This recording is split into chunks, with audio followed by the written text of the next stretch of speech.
Welcome to Legal Tech Live. This is the podcast covering the people, products, and platforms transforming the legal industry. I'm your host, Nick Rishwain, founder of Legal Tech Live. And I'm Hana Zumau, our in-house marketing expert. Every week, we'll bring you unfiltered conversations with the founders, builders, and innovators in the legal technology sector. This is the show for those interested in growing their businesses and improving the legal world. And the founders and operators looking to learn from others. So if that sounds like you, join us and stay tuned for the following episode. We're back tonight with Chris Ford, who has been one of the hardest guests to get. I mean, a lot of demands on his time, his experience, his knowledge. Been really difficult to get him. Chris, we're very happy to have you with us. Chris is the CXO at Legal Technology Hub.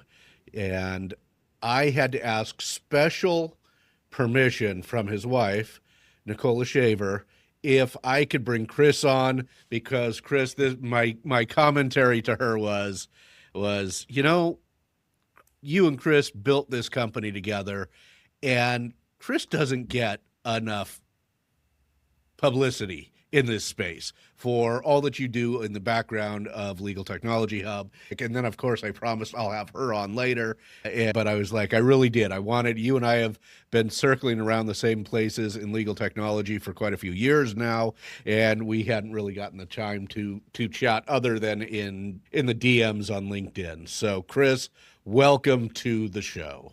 What a pleasure to be here, Nick. Thank you so much for having me. And look, I think you've even oversold my part in the relationship with Nikki and building Legal Tech Hub. Yes, I was one of the original architects and put in a lot of blood, sweat, and tears. But look, one thing I learned in the industry, and this was borne out at ILTA about 5 years ago in DC, when I was there as a participant, and I was in a ILTA roundtable and talking about ideas to drive attendance and engagement for ILTA. And I come up with my ideas, and I happen to mention, in my words, my wife. And no one was really paying attention to me around the table until one person said, "Oh, who is your wife, by the way?" And I said, "Oh, Nikki Shaver." And all eyes immediately turned to me, and suddenly I had cachet in the room. So that sounds about right. Yeah, I dare say I'm a barnacle on the hull of the good ship Nikki Shaver as we journey through these legal tech seas.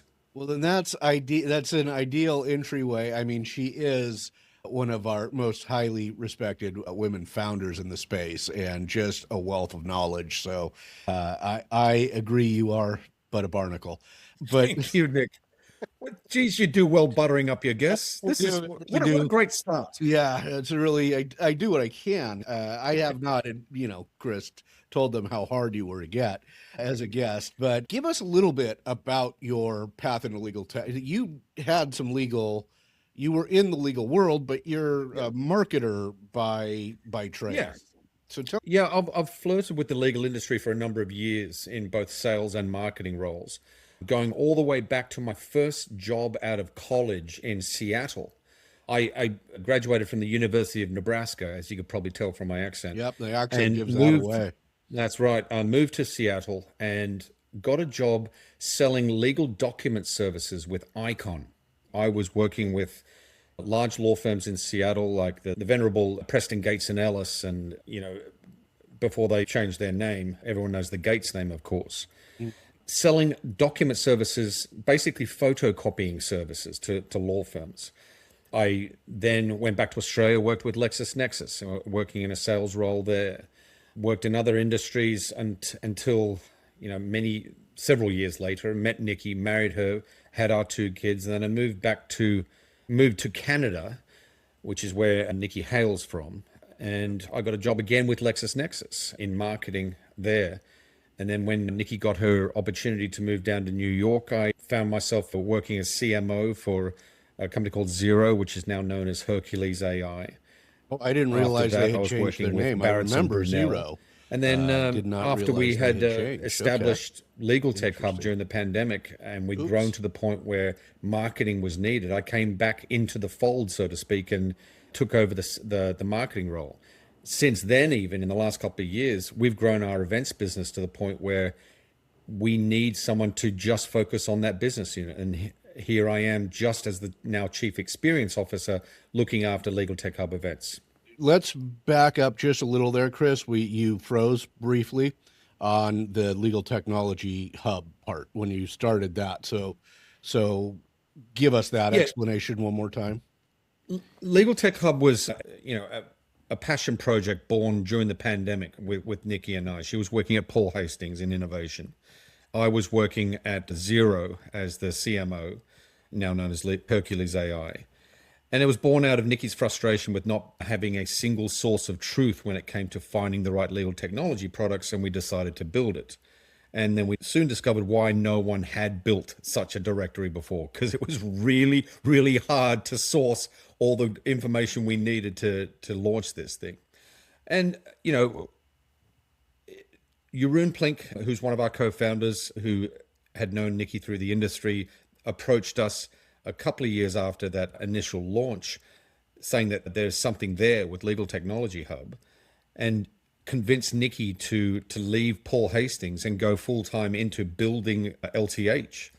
And it was a year or two after that where we had grown to the stage where we realized we needed a marketing function and someone to lead it. So I left my next company, which is Barretts and Brunel, and came aboard as our inaugural CMO. Now, fast forward to now, and our events business unit has grown to the point where we need someone to look after events exclusively. And now that's me. I'm the now Chief Experience Officer, and we have a new leader in our marketing function who's just come aboard. It's Kate Wormuskirchen, and she's come over from TR, and she's great. That's awesome. I remember when it started as a directory and what it's grown into. Is being a marketer something that you've always envisioned for yourself, or is this a career that kind of just fell into your lap? That's a great question, Hana. Look, I started my career in sales, and unapologetically, it helped that I was an Australian selling stuff in America.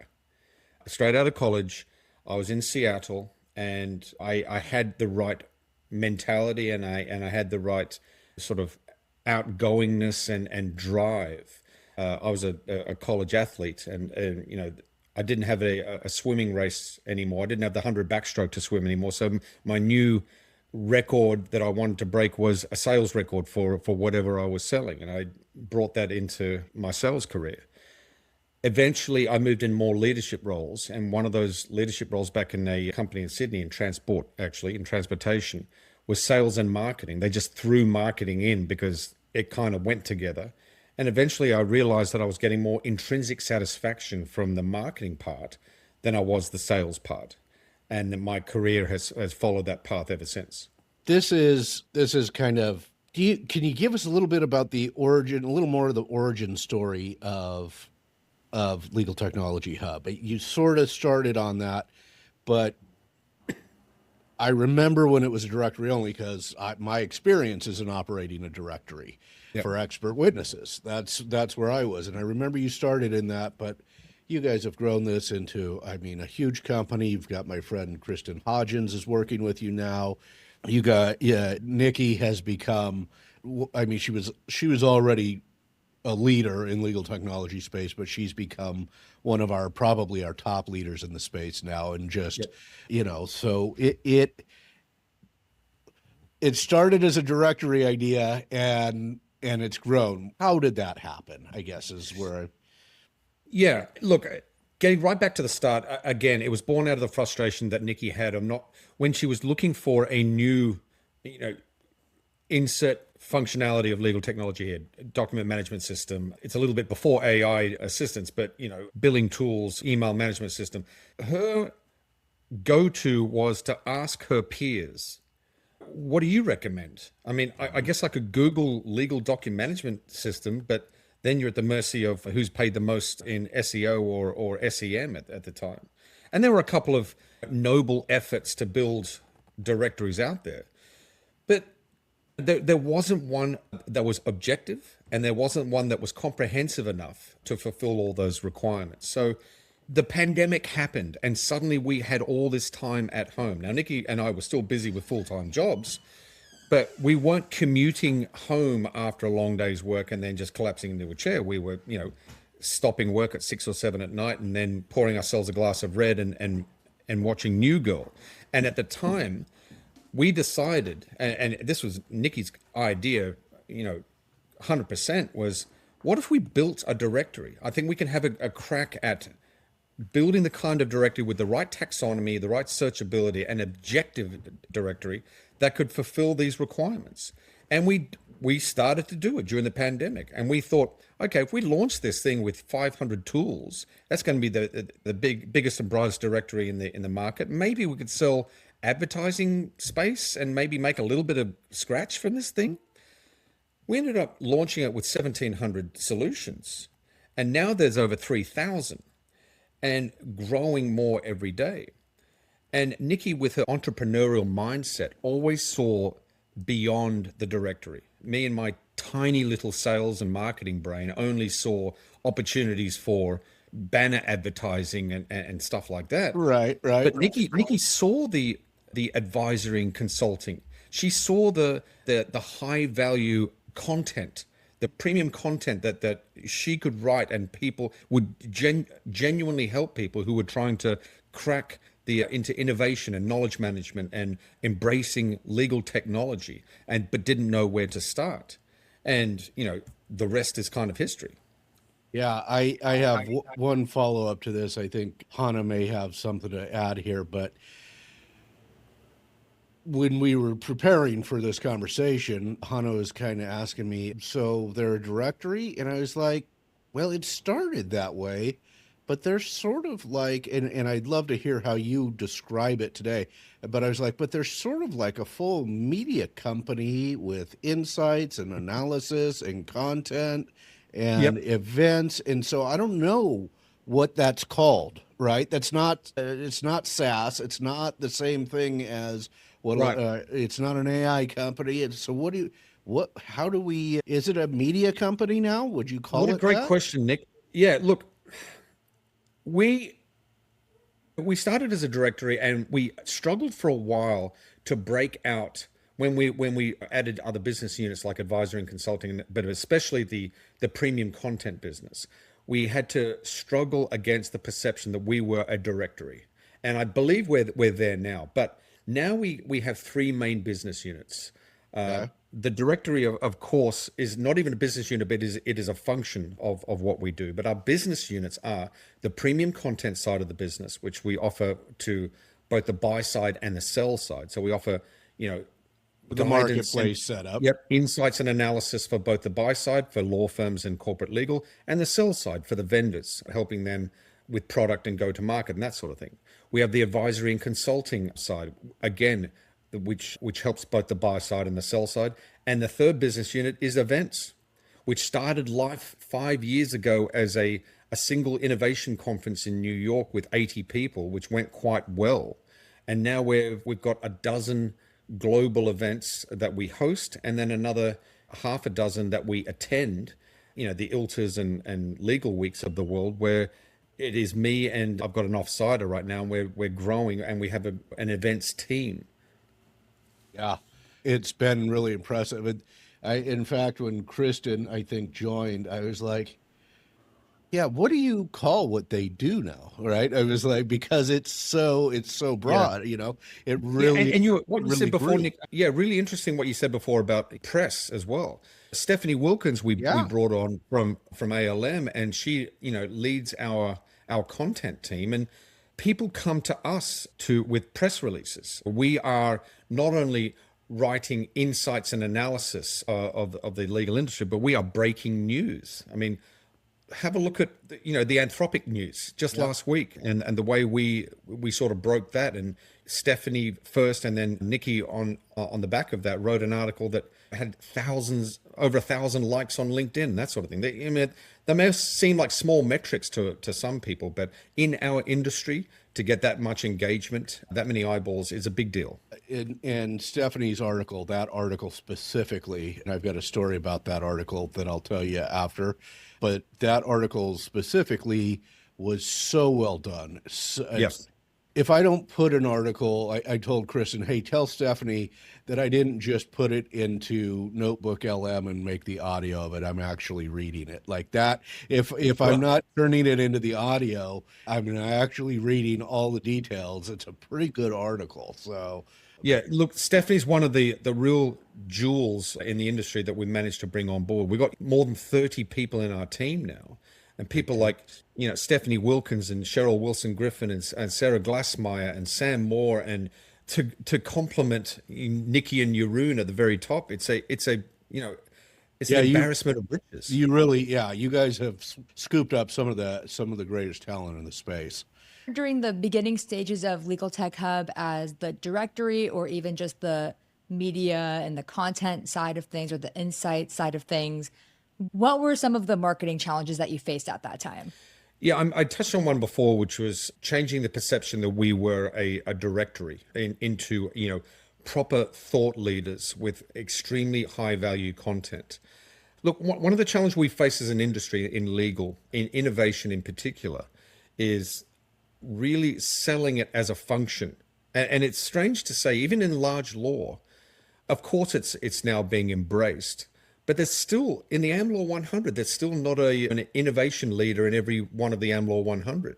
There's a lot of very, very well-off law firms that, why would they change anything, right? Mm-hmm. But we had to help, maybe not help, but we had to ride the wave of the legal industry, especially at the higher end, embrace innovation. And as they embraced innovation, they wanted advice on how to start or how to optimize or, fill in little gaps.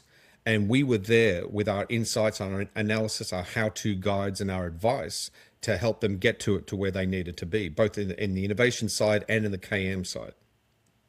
And so now that Legaltech Hub has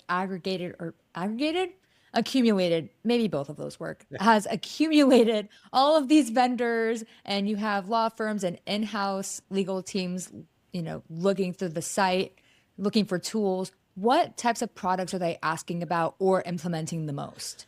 Wow, really interesting question. Look, unsurprisingly, Gen AI-based tools are big news right now. We have started to publish a quarterly map of Gen AI legal technology tools, and that is very, very well received by the industry. In fact, our March version had 1,017 Gen AI-based legal technology tools. Our September, October map had 800 and something.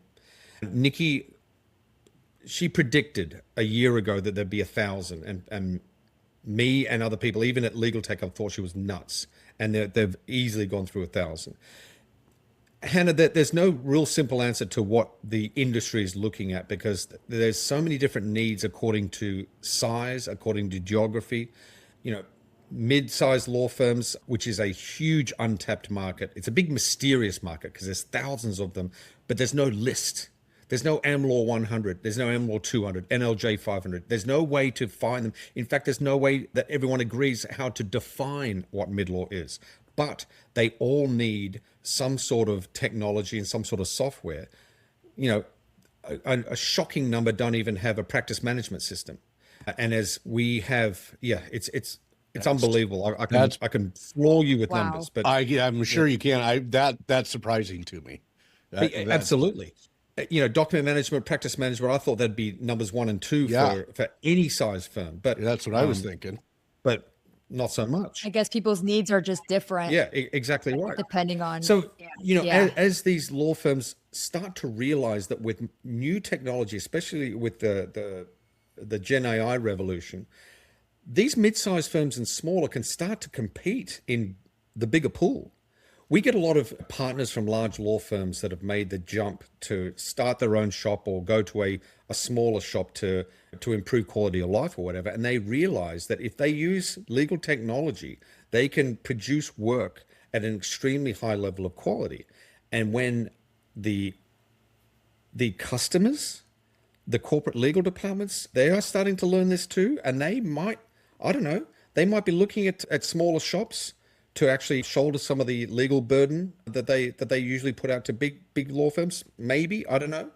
But these smaller firms are starting to recognize that with technology, they can compete at a higher level. And the big shops, the ones with innovation teams, the ones with, really forward-looking talent, are starting to realize that as well, and they're starting to, sort of arm themselves for this big arms race as well.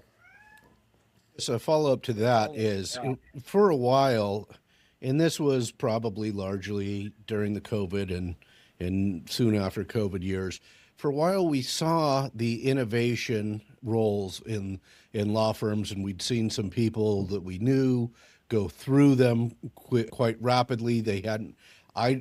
My understanding was that they didn't have any real authority, and it was kind of pushing a rock uphill. Have you seen a change in that for the innovation roles in law firms? Do they have more authority to make changes and to drive innovation? That's a great point, Nick. Yes, I recognize those old days as well. It harkens back to the days when, Facebook or even a website were new things, and these old school companies were like, oh, we need a web page and we need a Facebook page because apparently that's what we need.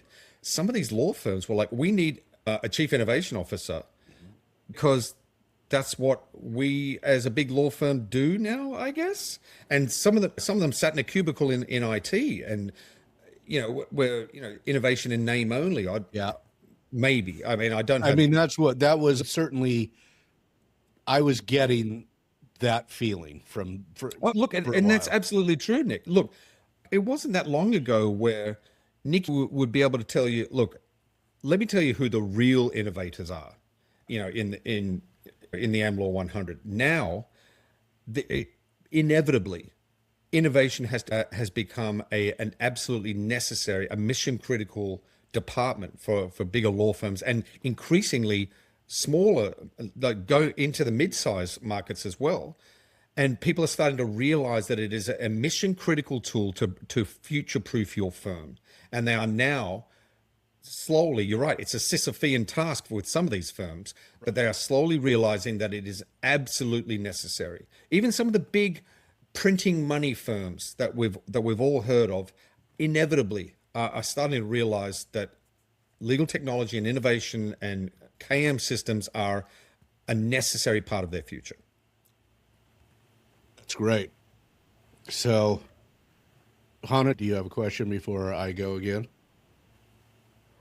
It's more of a marketing question, kind of off the topic.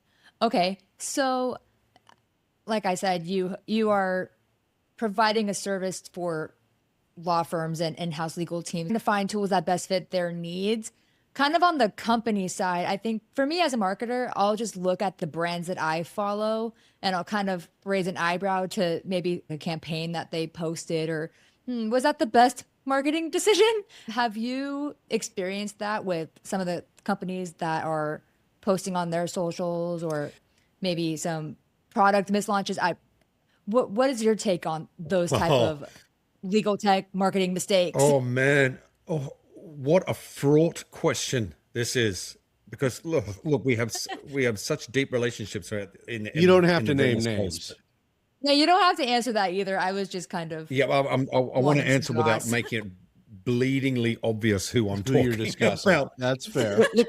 Look, one of the biggest mistakes I think generally that a lot of vendors make is not properly identifying who their audience is, and not just their audience as in large law firms. Which buyer persona? Who specifically are they trying to reach? What language does the Chief Innovation Officer use? The Chief Knowledge Officer, the CISO, the CIO, the COO, CFO. You've got to adapt your messaging to hit that entire buying committee. Because you look, the Chief Innovation Officer might love you, but she might not be the ultimate decision maker. And you're going to have to get the okay from an entire buying committee, and you have to speak the language of the CIO, which is, God bless them, the T departments, their default answer is no, it's too hard. We all know that. Maybe you can turn that into a yes, but use their language to do it. Find out what their pain points are, and do so by going into all these different buyer persona analyses, and finding out what matters to them all. Too many companies, especially in the vendor side, and I've seen them and I've worked at them, have a brilliant product. They have a CEO who's a genius, a CEO founder who's a genius. She's got an engineering background, or could be a he, could be engineering background, has built a fantastic product. You show the product to the law firm goes, this is great. And then the CEO goes, well, why haven't they bought it? Why they said they liked it, right? Why haven't they bought it? There's not an understanding of the buying process within law firms, and there's not an understanding that beyond a practitioner or an innovation person that you've demoed the product to, who loved it, you've got to then get the CISO to okay it, the CIO, the COO, and whoever else. In mid-sized law firms, it's less clear. All right. The real work is, who is the decision maker there? They don't have innovation. They don't have a chief information security officer. Is it the managing partner? Is it the IT director? Is it a paralegal who's been there for 30 years who really runs the shop? And that's where you've got to really do your homework. And are not enough vendors with their catch-all marketing campaigns put in the work to speak the language of those individual buyers. We can agree or disagree here, but at least in my opinion, as an early marketer, I would say that understanding your audience is like the foundation for setting up any type of marketing endeavor. Yep. Because if you don't have that pat down, then it ruins the trajectory of whatever else you're trying to accomplish. Exactly right. What a luxury we have as marketers in the legal technology industry, that we can actually identify our entire buyer universe. We can actually eventually, we could build a list of the entire universe by name, job title, and email address and firm of everybody who could potentially possibly buy our product. Yep. Who else can boast that? So right. Why not put in the work to identify who those people are and how to reach them? So when this podcast was going 2015 to 2021, before I put it on hiatus, we knew that the selling to law firms was difficult. Everybody said it. But I think you clarify something, both of you have clarified something, that not every founder who has just started a company really thinks about when they are probably a paralegal or a former lawyer or a lawyer founder. And so they knew that they were solving for them, but who does that mean? Right. Well, okay. Well, I'm solving for the litigation attorney. Usually that one was more straightforward, but then what other verticals does that also solve for estate planning? Does your tool also solve for it? Because and then they would find out when they're talking to somebody, well, I can't really use this. Well, maybe it doesn't apply as well to litigation as it does to drafting or the contract. And maybe it is more of a CLM product, right? Or something to that effect. And we all knew that selling to law firms was hard. It was a long, slow sales cycle. But I don't know that I ever dug in enough as to, do you exactly know who it is you're selling to? Has that improved? Has it improved at all? It really has. Okay, good. It's especially with the emergence of the innovation function in law firms. Again, mid-size and small law. Small law is easier because there's only a handful of people in the entire shop. Mid-size is the big mystery where, it's not clear who makes those decisions. But let's stick with large law for now. Yeah. As with this burgeoning innovation function, whose job it is to find the right tools and then sell them internally, right? Know this, vendors, right? Listen to what I just said. It is their job to find you, to take you into the firm, and then to sell you internally, right? If you've got the innovation, they're your ombudsman. The greatest salesperson in the history of your organization is going to be that innovation leader or that innovation person in a large law firm who believes in your product, right? More than anybody else. I think that's a great suggestion. There's one other thing I think we need to touch on when it comes to that question about the sales cycle, that CEO question. Why haven't they bought us? Why are they still, they loved us. It's been 2 years and they still haven't bought us. the expression I like to use is, how big is the itch at this firm? All right. Have they decided internally, a practice group leader or a rainmaker or a innovation person or COO, whoever, has said at a meeting in front of people who matter, we need a new document management system, whatever. All right. Then that becomes a big itch. And if you happen to get your timing right, and I want to demo to you my fantastic document management system, then you jump to the head of the queue. If their priority is a new DMS or a new practice management system or something like that, and I introduce to you a really good email management system, I can say, love it. That's going to really work for us. Bottom of the queue. Yeah. All right. We'll get to it eventually. See you in 2 years. All right. So there is I'm loath to say it to my fellow marketers and my fellow salespeople out there, but there is a high degree of luck. All right. If you come in and the itch is there for that particular firm, they're going to jump on you, and you're going to be implementing and driving adoption for that firm in a couple of months. If they love it and you are nowhere near the top of that queue, there's no itch for your particular product, bottom of the queue, we'll see you eventually. Yeah. See you in 3 years.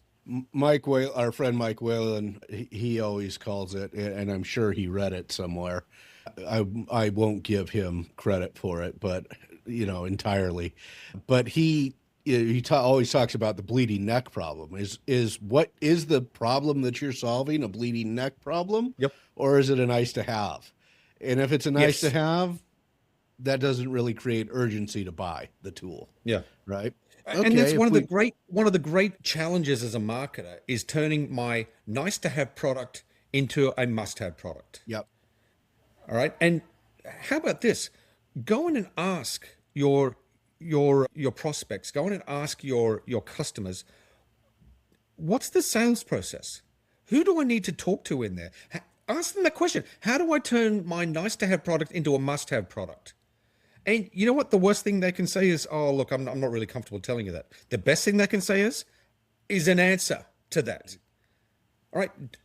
As marketers, we are so often too afraid to ask our customers how to market to them, how to sell to them. They want to work with us. They want to find the right technology, the right tools to make their businesses better, to make their lives better, to help them with the practice of law or the business of law. All right. They want to work with us. So don't be scared of asking them, how do I make this happen? Like that. I kind of wanted to piggyback what you were saying earlier about how in our industry, luck is a huge part of it. But I also think our industry is changing all the time. If you are not adapting with the times, you're just asking to go bankrupt or be acquired. And that's tough too. As a marketer, it's my job to better position the product so people can buy, right?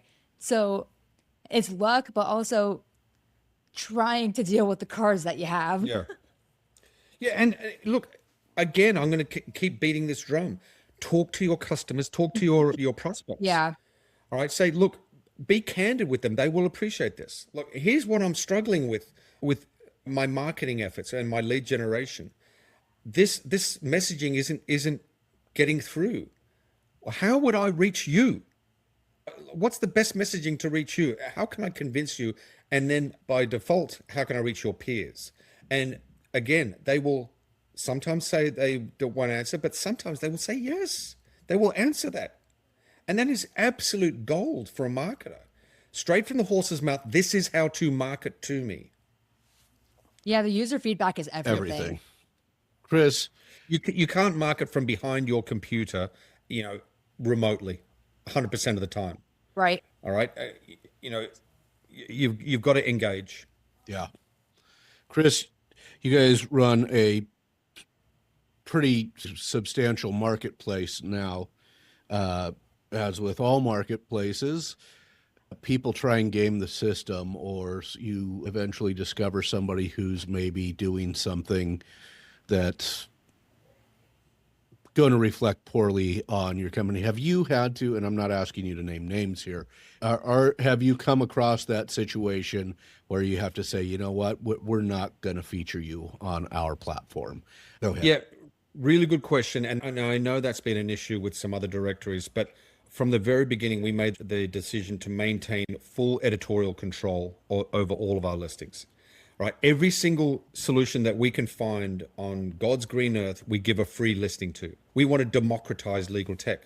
But we also, of course, we accept submissions of technology providers with products, and they tell us that they do all these things. We have full editorial control. We have a full curation team that goes and checks that what they say they do, they actually do. And so every solution that we have on our directory is ultimately written and edited by us. Okay. So we maintain that level of objectivity. And that was something that was critical to us from the very beginning. So you do that, you do preliminary vetting essentially. Absolutely. Yeah.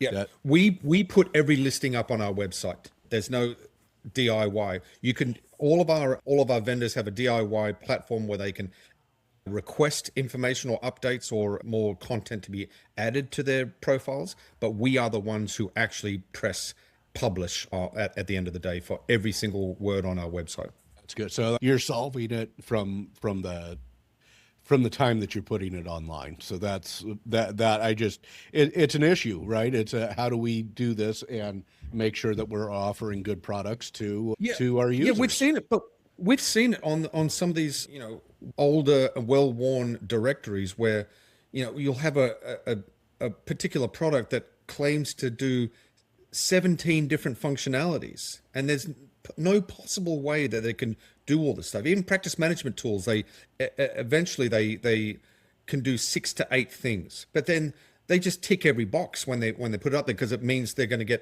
appear on more searches, even if it's not relevant. That doesn't happen with us. Yep, that sounds about right. So we've got, I don't know, about 5 or 7 minutes left here, Chris, and I think we have to discuss it. Co-founding with a spouse, like, I mean, what is that experience like? Oh, look, I know I've used this word earlier, but it's fraught. All right, it can be fraught. But the thing is, Nikki and I work really, really well together, and we have from the very beginning. I know not every couple, can survive and certainly not thrive through something like this, but we really have. I recognize that she is the CEO. She is the boss of this organization, and she is the bigger, far brighter star and much bigger brain than me. And I think that's important to always recognize that. I'm not humbled at all. I don't have any, problems with my security, knowing all this and admitting this. But we complement each other quite well, and we really enjoy building what we call sweat equity into our business. Neither of us have ever owned a company before. We've always been employees. And this was a big risk for her to leave a big law firm, an M Law 50 firm, to come and do this with Jeroen. But every day we are intrinsically motivated because this is something we are building and that we are immensely proud of. And the fact that we've come from, during the pandemic, me and her sitting on our laptops, Googling various technology tools and putting it into an Excel spreadsheet, to a team of 30 plus professionals from all around the world and an events calendar of more than a dozen global events and 3,000 tools on our site, and Nikki being, fated by everybody to be a keynote speaker and being flown around the world to share her knowledge. It's profoundly satisfying, and we both recognize that, and we share that all the time. With that glowing recommendation or that glowing speech about your wife, I'd like to note also that she is more responsive to DMs and emails, and probably would have been an easier guest to get. I do. Sorry, you're cracking up there. I'm going through a tunnel. I can't really pick up the. We might have to pick this up again later. Yeah, we'll have to pick that up later.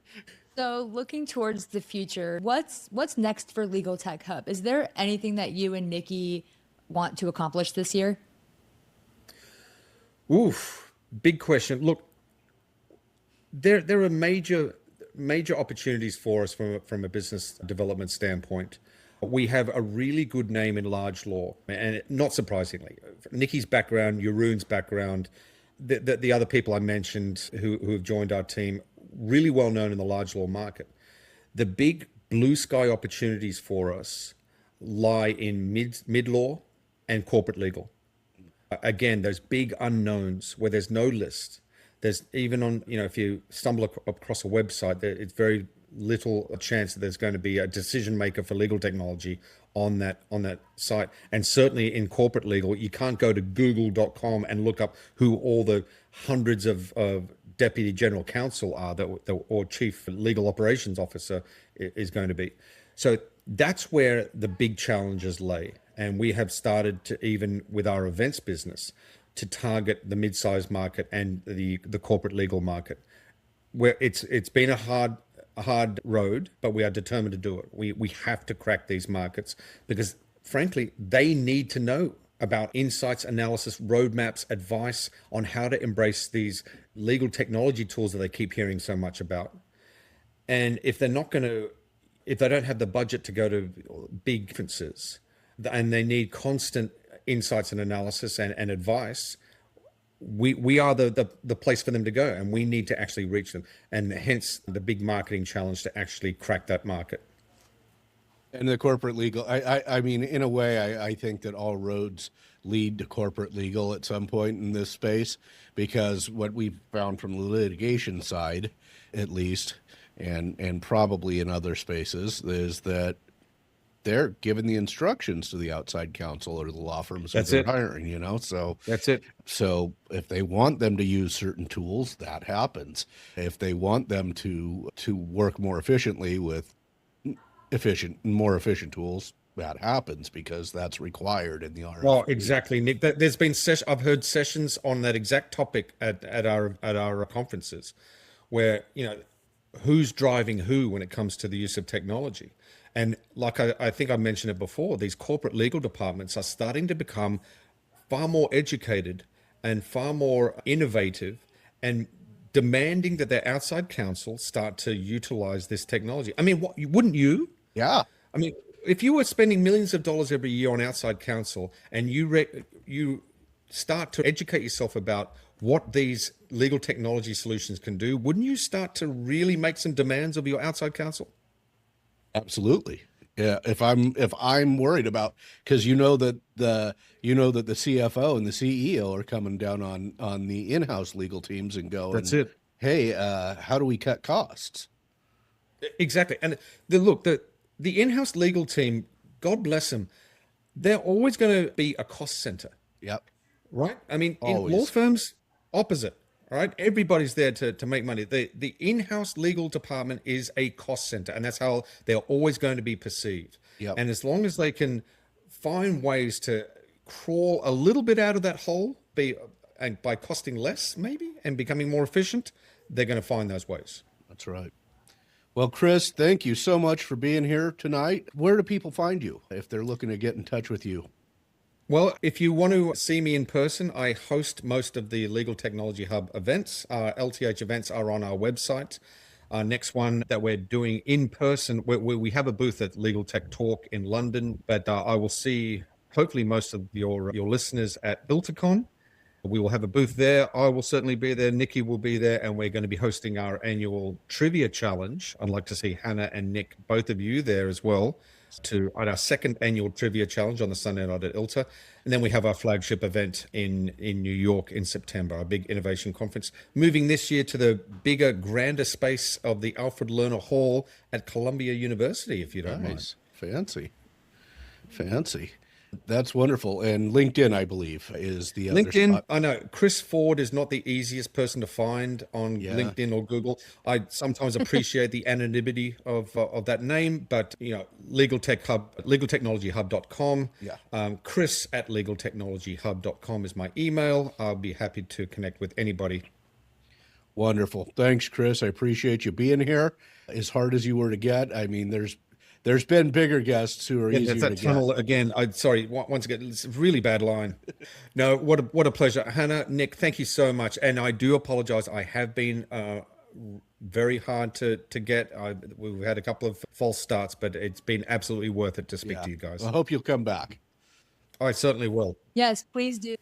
Also, Thank you for humoring my hard-hitting questions. No. Those are probably not easy to answer. I just, figured I'd pick your brain while I rarely talk to legal marketers. Oh, So look, this has been an awesome. I'm Yeah. on record. I've written quite a bit on LinkedIn, especially around events, about what I see are massive missed opportunities and gaps in marketing for legal technology vendors. And I'd be happy to continue the conversation and to have that conversation with anybody who wants to reach out to me. That's great.